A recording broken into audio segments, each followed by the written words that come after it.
உங்க சந்தையில் இன்னைக்கு நடந்த முக்கியமான செய்திகளை விரைவாக தெரிஞ்சுக்கலாம் வாங்க.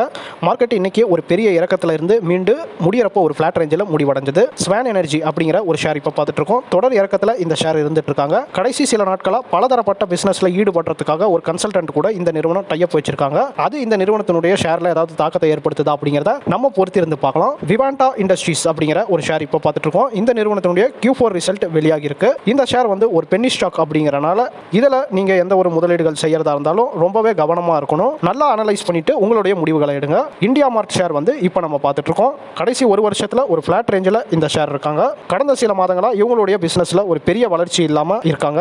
வரக்கூடிய நாட்களில் இவங்களுடைய பிசினஸ்ல ஏதாவது வளர்ச்சி இருக்கா அப்படிங்கிறத பார்க்கணும். அதே போல இந்த ஷேர்லையும் ஏதாவது அது இம்பாக்ட் ஏற்படுத்துதான்றதை பொறுத்திருந்து பார்க்கலாம். ஈகோபோர்ட் இண்டஸ்ட்ரீஸ் அப்படிங்கிற ஒரு ஷேர் இப்போ பார்த்துட்டு இருக்கோம். என்ஜினியரிங் செக்டார்ல இருக்காங்க. கடந்த ஒரு வருஷத்துல ஒரு மடங்குக்கு மேல இந்த ஷேர் உயர்ந்திருக்கு. தற்போது இயர்னுடைய ஹைலியும் இந்த ஷேர் ட்ரேட் ஆயிட்டு இருக்கு. இந்த ஷேரை பத்தி நீங்களும் ஃபண்டமெண்டலா அனலைஸ் பண்ணி பாருங்க.